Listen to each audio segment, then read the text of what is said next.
নমস্কার বন্ধুরা, আমি Saikat. Welcome to my channel. ইতিমধ্যেই আগামীকাল হয়ে গেল পশ্চিমবঙ্গের 6 জায়গায় উপনির্বাচন। বিক্ষিপ্ত বেশ কিছু অশান্তি দেখা গেল। এমনিতে সুষ্ঠুভাবে উপনির্বাচনগুলি হয়েছে। এই উপনির্বাচনগুলিতে কোন দল জিততে চলেছে সেই সম্ভাব্য ওপিনিয়ন পোল নিয়ে, একদম ফাইনাল ওপিনিয়ন পোল নিয়েই এসেছি। প্রথমে রয়েছে বাঁকুড়া জেলার তালডাংরা বিধানসভা। এই তালডাংরা বিধানসভাতে আমাদের opinion pole, final opinion pole অনুযায়ী জিততে চলেছে তৃণমূল প্রার্থী ফাল্গুনী সিংহবাবু। এবং তারপর দ্বিতীয় হচ্ছে হাড়ুয়া। হাড়ুয়াতে ভালো মার্জিনে জিততে চলেছে আমাদের ওপিনিয়ন পোল অনুযায়ী তৃণমূল কংগ্রেস। হাড়ুয়া থেকেও তৃণমূল কংগ্রেস জিততে চলেছে। তবে বলে রাখা ভালো, এখানে আইএসএফ তুলনামূলক ভালো ফল করতেও চলেছে। যা আমাদের রিপোর্টে উঠে আসছে যে আইএসএফও তুলনামূলক ভালো ফলাফল করতে চলেছে, কিন্তু অবসম্ভাব্য জয়ী হিসাবে দেখা যাচ্ছে তৃণমূল প্রার্থী।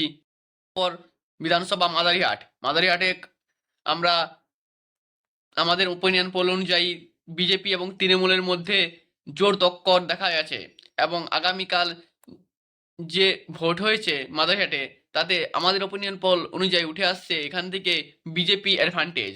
অর্থাৎ তৃণমূল এবং বিজেপির জোরদার ফাইট হয়েছে, যে কেউ জিততে পারে। তবে এখনো পর্যন্ত আমাদের মতামত অনুযায়ী বিজেপি অ্যাডভান্টেজ থাকছে।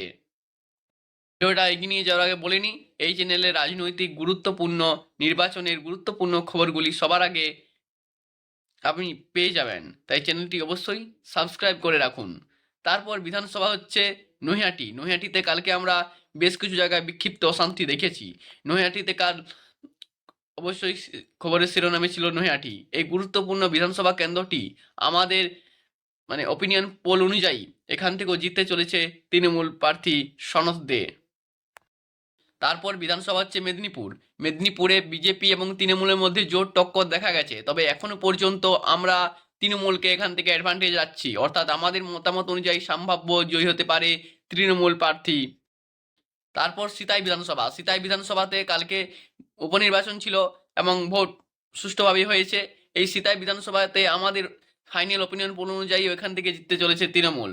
অর্থাৎ তৃণমূল এখনো পর্যন্ত 5টিতে জিততে চলেছে সম্ভাব্য আমাদের মতামত অনুযায়ী, এবং একটিতে এগিয়ে রয়েছে বিজেপি। তো এই ছিল আজকের ভিডিও।